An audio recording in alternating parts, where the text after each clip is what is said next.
Hi, I'm Katie with WTI, and you know how during the pandemic we all kind of got into these different kind of hobbies? Well, my husband had the hobby of trying to make the perfect old fashioned, and to do that he needed the perfect ice ball. And this ice ball maker by TINANA was at the top of our list. And let me tell you the 3 reasons why. Reason number 1, it has a silicone top so that you can easily squeeze out the ice ball, but it has a hard plastic bottom so that you can actually stack your trays in the freezer.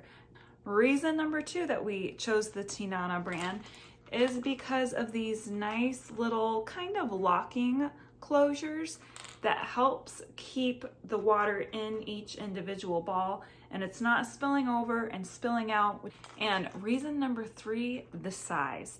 This size, the 2.5 inch, was perfect. All the other ones we had bought were much larger and we felt like we weren't getting enough drink. It was just all ice ball, very little drink. We're just so happy with this ice ball tray from TINANA, and we are glad we finally found the one to make the perfect old fashioned. And that's our point of view.